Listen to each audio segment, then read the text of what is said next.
Hello, everybody, and welcome to the show. Today's show is about the recent hurricanes, FEMA, their new triage equity, as I call it. And I'm also going to I actually debated whether or not I was going to put it in the show. I didn't even have it in the show. I had it prepared and then I took it out, and about 25 minutes ago, I edited the program. I'm going to put it in there because I guess I just want to be canceled. I'm also going to be diving into a conspiracy, the topic of weather wars, and does the government actually have the technology to tamper with weather? Yeah, like I said, I just want to be canceled, I guess. But it all is going to be on today's program, so listen, people, buckle up. It is going to be another content-heavy show. We'll be right back after this.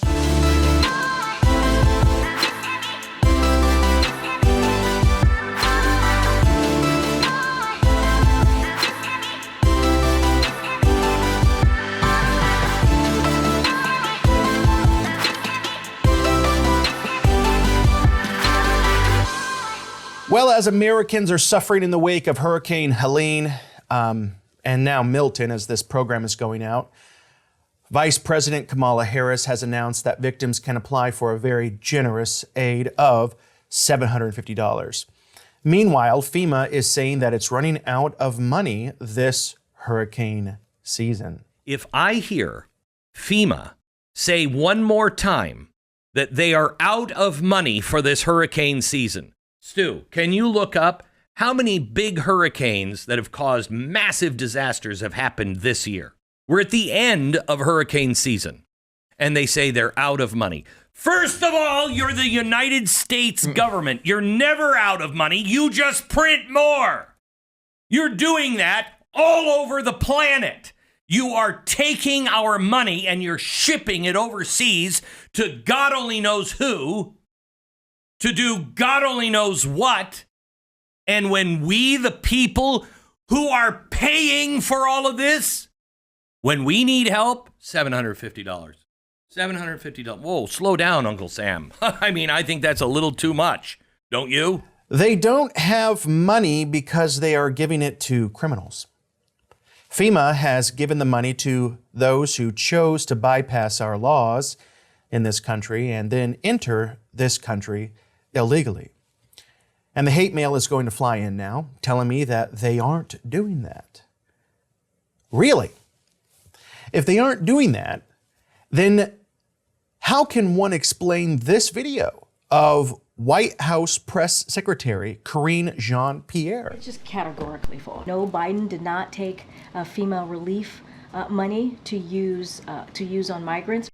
So FEMA regional administrators have been meeting with city officials on site to coordinate available federal support from FEMA and other federal agencies. Funding is also available through FEMA's emergency food and shelter program to eligible local governments and non-for-profit organizations upon request to support humanitarian relief for migrants. If you show that to about half of the people you know, they will still get confused by the facts because, well, emotion trumps facts every time, right? You know, as any good attorney would say after looking at that video, tell us, Karine Jean-Pierre, were you lying then? Or are you lying now? Now, FEMA, or the Federal Emergency Management Agency, is a U.S. government agency under the Department of Homeland Security. It is for America and Americans. It was created in 1979 to coordinate the federal government's response to natural and man-made disasters. So, if you were to ask an average person just on the street or maybe just around the dinner table, right? What are the goals of FEMA? What are FEMA's goals? What do you think their answers would be? They might range a little bit, but maybe, well, you know, FEMA helps Americans after natural disasters like hurricanes and floods. Or, well, their goals, maybe, you know, I guess they're the ones that are sent in to help when states can't handle the scope of the emergency on their own. Or maybe, you know, to help those, you know, it's an organization to help those most affected by catastrophes like storms. If you had any of these answers, if anybody you know had any of these type of answers, I myself would have had an answer very similar. We would all be wrong. We'd be all wrong. Very, very wrong. Actually, they tell you, FEMA, on their own website. Once again, this is not some, back source, something that can't be substantiated. This is on their own website. They state what their goals are. Let's go ahead and pull up that article. 2022, and this is www.fema.gov, all right? 2022 through 2026, FEMA Strategic Plan, building the FEMA our nation needs and deserves. The 2022-2026 FEMA Strategic Plan outlines a bold vision, I would say that's right, very bold, and 3 ambitious goals designed to address key challenges the agency faces during a pivotal moment in the field of emergency management. Now back to me. So, if you would have said, once again, that FEMA's primary goal would be to help those most affected, or FEMA helps Americans after natural disasters like hurricanes or floods, that would be their number one goal, you would be wrong. Because according to their own website, show them now what is their number one goal of FEMA: to instill equity as a foundation of emergency management. That is FEMA's number one goal. To lead a whole of community and climate resilience, promote and sustain a ready FEMA and prepared nation. So FEMA's goals are no longer to help step in for the people who are needing it the most, like from these hurricane disasters. Now, if you are gay or trans or black or illegal or basically you're not a white, straight American cisgendered male, right? You're to the back of the line. It's not those who actually need it the most. You see, equity is a euphemism for race and sexual-based outcomes. You are then moved to the front of the line because of your systemic oppression that your intersectionality has caused you in life. Do you know who should be in the front of the line? I guess, you could ask a 8-year-old and they would say, well, Americans, people who are hurt the worst. You see, gay and trans people who are hurt the worst should be in the front of the line. White, straight males who are hurt the worst should be in the front of the line. It is about those who have experienced the worst devastation. It's not about your sexual identity. This is America now? This is our country? I do not care about your equitable triage, because that's what this is. It's unbelievable. A Los Angeles attorney, David Pivtorak, said, critical race theory is a Trojan horse of sorts. It disguises itself as the gold standard of fairness and justice, but in fact relies on vilification and the idea of permanent oppressor and oppressed races. Its goal is not ensuing that all people play by the same rules, regardless of race, but equity, which is a euphemism for race-based outcomes. Charlie Kirk posted on his X feed this week this pretty interesting video. We're going to play it. This woke FEMA disaster preparedness meeting is something else. LGBTQIA people, the video states, people who have been disadvantaged already are struggling. They already have their own things to deal with. So you add a disaster on top of that and it's compounding on itself. The shift that we're seeing right now is a shift in emergency management from utilitarian principles where everything is designed for the greatest good, for the greatest amount of people, to disaster equity. They're saying it. You don't have to guess. Play this video. Sparked a few things in my mind, thinking about preparedness and how you said, LGBTQIA people and people who have been disadvantaged already are struggling. They already have their own things to deal with. So you add a disaster on top of that. It's just compounding on itself. And I think that is maybe the why of why we're having these discussions, is because it isn't being talked about. It isn't being socialized. We're not paying attention to this community. Thank you so much. Maggie. Thank you. There are a couple of things that are intersecting in my mind here. One of them is the culture of emergency management as an organization, as an industry in the United States specifically, not abroad. This has, and my cat sometimes does this, she gets really loud suddenly, so you'll have to just allow for the little meowing in the background. The shift that we're seeing right now is a shift in emergency management from utilitarian principles where everything is designed for the greatest good for the greatest amount of people to disaster equity.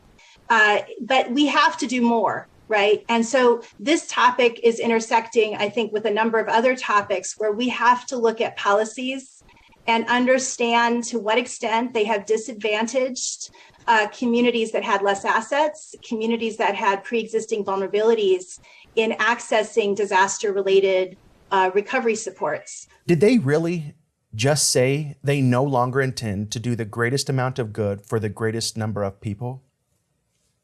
Yes. Yes, they did. There's a new religion sweeping across America, and it's not Christianity. Looks like Obama was right whenever he said that America is no longer a Christian nation. The new faith, anti-racism, and its believers, its most devoted followers, are now sitting in some of the highest, most prestigious positions in our government. I want to spend just a few minutes on this before I get into weather wars. You see, it's a new religion. And as Vadi Bakum has said, at the epicenter of the coming evangelical catastrophe is a new religion, or more specifically, a new cult. While some may consider the term cult unnecessarily offensive, it happens to be the most accurate term to describe the current state of affairs. Stated in Fault Lines by Vadi Bakum, he says, the anti-racist movement has many of the hallmarks of a cult, including staying close enough to the Bible to avoid immediate detection and hiding the fact that it has a new theology and a new glossary of terms that diverge ever so slightly from Christian orthodoxy, at least at first. In classic cult fashion, they borrow from the familiar and accepted, then they infuse it with new meaning. This allows the cult to appeal to the faithful within the dominant Orthodox religions from which it draws its converts. This new cult, this new body of divinity, comes complete with its own cosmology, which is critical theory and critical race theory and intersectionality. And similar to the Bible, it's original sin, which is racism, the law, which is anti-racism, the gospel, which is racial reconciliation. They have their own martyrs, Saints Trevon, Mike, Georgia, Brianna, etc. They have their own priests, which are the oppressed minorities. They have their own means of atonement, which is reparations. They have their own new birth, which is wokeness, their own liturgy, which is lament, their own canon, which is critical social justice, social science, their own theologians, Ibram Kendi being likely the most prominent figure in this movement. Also D'Angelo, Brown, Crenshaw, McIntosh, and they have their own catechisms, right? Say their names. You need to remember those names of Ibram X. Kendi, Robin D'Angelo, Brown, Crenshaw, and Peggy McIntosh, which is the author of White Privilege, Unpacking the Invisible Knapsack. You see, they have their new cosmology, which is in the beginning. Cosmology, which is a science that deals with how the universe was formed and structured. In Genesis 1:1, it says, in the beginning, God created the heavens and the earth. Well, and on the first day in the religion of anti-racism, white people created whiteness. And on the second day, white people created something called white privilege. This is a quote from Peggy McIntosh, White Privilege, Unpacking an Invisible Knapsack.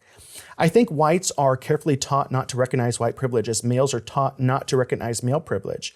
So I have begun in an untutored way to ask what it is like to have white privilege. I have come to see white privilege as an invisible package of unearned assets that I can count on cashing in each day, but about which I was meant to remain oblivious. White privilege is like an invisible weightless knapsack of special provisions, maps, passports, code books, visas, clothes, tools, and blank checks.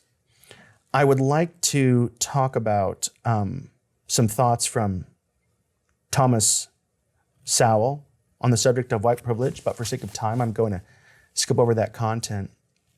But I'll say this. They are saying that white people, percentage-wise, are disproportionately advantaged, not for any other reason than being white. And at this point, I think this is where another special word comes into play that we've been dealing with on today's program. Equity. Equity. It's one of the terms in their new anti-racism religion. So if you were a liberal, how do you solve this made-up problem to further your real agenda of socialistic utopia here on Earth? Well, you got to change the definition. See, what's interesting is that if you look at the dictionary definitions of equality and equity, there's really no difference. Definition of equity is justice according to natural law or right. We can get behind that. Specifically, freedom from bias or favoritism. We can get behind that. Definition of equal or equality. Like for each member or of a group, class, or society, regarding or affecting all objects in the same way. But like I said, like liberals love to do, they have taken a word that everyone agrees is good and then given it a totally new definition to push their agenda. And in America, we have fought for a certain kind of equality, equality of opportunity. Equality of opportunity. But this new definition of equity pushes a new ideal, which is equality of outcome. It's socialism. It's a new religion. It's not just like things that the liberal left is getting behind. It's actually a religion. And I think, where does this lead? I think it leads, I'm going to say this really quickly because I want to get to the weather. Where does this lead? It leads very likely and very soon to an amended constitution if the wrong person is in the White House and stacks the Supreme Court. What would that look like? I believe it would lead to the creation of the DOA, which is the Department of Anti-Racism. This is something that Ibram Kendi has outlined. You should look it up. It's terrifying what they're suggesting be developed in America. The amendment would be enforced by a new priesthood. And why priesthood? Because the goal is fixing sin. The staffer's training is based in anti-racism, and the power is meant to be wielded against policymakers and public officials who do not voluntarily change their racist policy and ideals. It would infiltrate every aspect of our lives, this new antichrist religion. All right, I'm going to spend a few minutes on this. Okay, weather hacking. Wow, I guess I just want to be canceled, right? I mean, how can we all, why don't I just start discussing whether we landed on the moon or not? I mean, seriously. Because there's a lot more things to be said about this. This is different than landing on the moon or whether 9/11 was an inside job or not, which we all have opinions on. I have my opinions on that as well. But weather hacking, there have been things that have been printed by official sources that I think are interesting and we should know.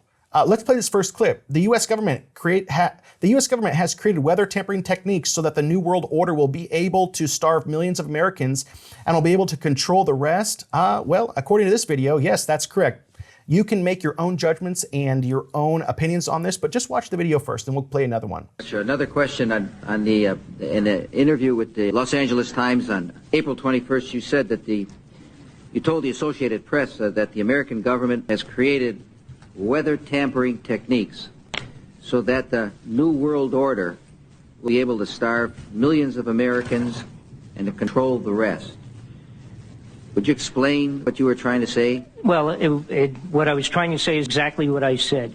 There is weather control techniques. We have a complete package on that, which I did not bring, but I certainly will see to it that it is brought in for the record. Number one, the entire patents on the equipment. Number two, Senator Claiborne Pell's complete statement and story of his own that not only does it exist, that we even utilize it as far back as the Vietnam War. You might want to touch base with Senator Pell. I just want to repeat before we turn to so yes, but we do have all that information. You're saying the government has created weather tampering techniques so that the, quote, New World Order will be able to starve millions of Americans. Worldwide.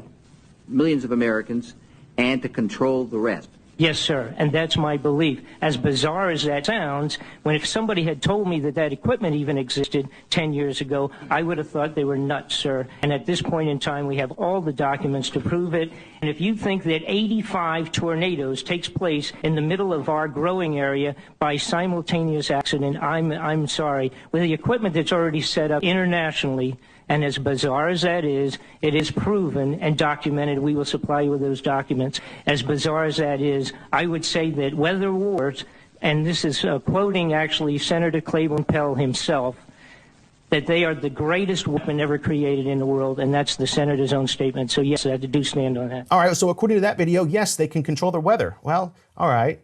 I need a little bit more than that, Zach. Well, here is Obama's CIA director, John Brennan, talking about it. Anyone who says they don't or makes fun of this is lying to you. Yeah, so let's just go ahead and play this video now. Another example is the array of technologies, often referred to collectively as geoengineering, that potentially could help reverse the warming effects of global climate change. One that has gained my personal attention is stratospheric aerosol injection, or SAI, a method of seeding the stratosphere with particles that can help reflect the sun's heat in much the same way that volcanic eruptions do. An SAI program could limit global temperature increases, reducing some risks associated with higher temperatures and providing the world economy additional time to transition from fossil fuels. This process is also relatively inexpensive. The National Research Council estimates that a fully deployed SAI program would cost about $10 billion yearly. As promising as it may be, moving forward on SAI would also raise a number of challenges for our government and for the international community. On the technical side, greenhouse gas emission reductions would still have to accompany SAI to address other climate change effects, such as ocean acidification, because SAI alone would not remove greenhouse gases from the atmosphere. On the geopolitical side, the technology's potential to alter weather patterns and benefit certain regions of the world at the expense of other regions could trigger sharp opposition by some nations. Others might seize on SAI's benefits and back away from their commitment to carbon dioxide reductions. And as with other breakthrough technologies, global norms and standards are lacking to guide the deployment and implementation of SAI and others. So if they have that technology and they can use that, who's to say they aren't using it in a negative way? I mean, like I said, this isn't just some random guy off the streets. This was Obama's CIA director, John Brennan, talking about it. Okay, maybe this will lead you on a journey. I'm here just to provide some material to start that journey for you. So, I guess they see the tropical depressions in the South Atlantic, and then what you're going to find out is that they use HAARP to heat the ionosphere and supercharge the storms. And when it hits land, the next radars can pulse and direct it, is what this technology can do. This is what occurred with Helene, and they have another one coming in Milton. And if you follow the storm from its beginnings, you can see the whole thing come to be. It has nothing to do with climate change. The USAF published Weather as a Force Multiplier. Look it up in 1995. Okay, in 1995, Weather as a Force Multiplier. Look it up and read it. They've achieved what they set out to do, and so have other countries. Weather wars are real. It's funny because like before, it's it's a conspiracy theory, and now that people talk about it openly, those who disagree with you will say, okay, yeah, it's not a conspiracy, it's real, but it's good. It's used for a good thing. Okay. Do you believe the government can manipulate the weather? I do. These things, I'm still, these last couple of weeks, I've been really irritated that my video got banned. You're going to have to go to Rumble to look it up. Go to the Zach Drew Show on Rumble to find it out. The title has RFK in the title, so you'll know what show I'm talking about, because Rumble won't take it down. But it was scrubbed, and I'm really irked about that because it didn't even see the light of day. Typically, my videos that get scrubbed, at least, they're scrubbed after a few hours or maybe even a few days sometimes. But this one didn't even see the light of day, and I got a strike for it, threatening that next strike I can't post anything for a couple of weeks, and if I get one more, we're permanently banned. We're permanently banned from the largest social media platform in the world. These things I talked about today, I don't even know if these will last. Who knows? Because my freedom of speech is hanging in the balance right now in America. Elon Musk recently warned that if Donald Trump doesn't win the 2024 election, it will be the end of free speech as we know it. And I do agree with him. I do. I won't be able to talk like this. We'll have to find new ways, because here's the thing, Rumble is there, but I love Rumble, but Rumble does not have the technology, doesn't have the algorithms it needs to be a successful platform yet. It doesn't. So we can go there, but we're not going to get the views that we get other places. There's not enough money behind that company yet. Oh, there's a couple billion. Yeah, well, I think YouTube's worth 455 billion now. Is there any evidence that there really will be the termination of free speech? Yes, there is. And here's a quick clip of Glenn Beck talking about and showing those receipts. If the platforms, whether it's Facebook or Twitter X or Instagram or TikTok, whatever they are, if they don't moderate and monitor the content, we lose total control. And it's not just the social and psychological effects, it's real harm. It's real harm. So why wasn't the question pressed over and over again the way it would be done for anybody else? Cut 9, here's Tim Walz. I think we need to push back on this. There's no guarantee to free speech on misinformation or hate speech, and especially around our democracy. That's an incredible clip, largely because he then repeated it during the actual debate. Yes. That was 2022, that clip. He had multiple years. That clip went viral in between, and he still thought that there's, the hate speech is banned by the First Amendment, and that you can't say fire in a crowded theater. Things that anyone who studied this issue know immediately are wrong. And he knows nothing about them. Why didn't CBS ask the tough question? Why is no one really pushing Kamala on FEMA and the response to this hurricane, which is devastating? I don't know. Cut 10. And I think the dislike of and anguish over social media is just growing and growing and growing. And it's part of our problem, particularly in democracies. In terms of building consensus around any issue. It's really hard to govern today. You can't, there's no, the referees we used to have to determine what's a fact and what isn't a fact have kind of, been eviscerated to a certain degree. And people go and that people self-select where they go for their news or for their information. And then you just get into a vicious cycle. So it's really, really hard, much harder to build consensus today than at any time in the 45, 50 years I've been involved in this. And there's a lot of discussion now about how you curb those entities in order to guarantee that you're going to have, some accountability on facts, et cetera.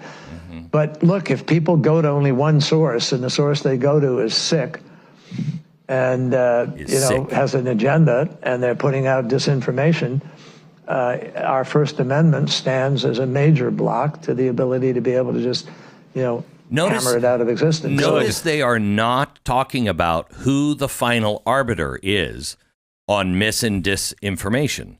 The arbiter that they are asking for is them. I'm going to end the program with this today. We talked about some controversial things.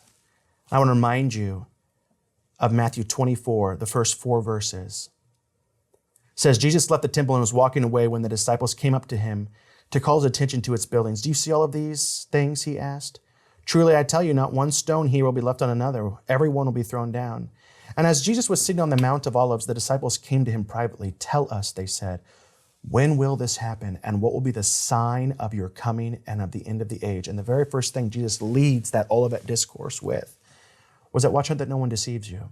The first statement that he led the rest of the Olivet discourse was, watch out that no one deceives you, which to me means in the end of times, before the sign of his coming and the end of the age, there will be deception upon the earth like never before. And that is why we must be in our word. That is why we must be close to the Holy Spirit. That is why we must be able to recognize his voice in these very loud, noisy, disturbing times. So get into your word, and on a daily basis, that is the most important, most foundational thing you can do. It's good to know what's happening in the world, but it is of the utmost importance to be able to hear and recognize his voice. And that'll only happen by spending time with him, so you'll know the way he speaks and moves. Get into your word today. I'll see you next week.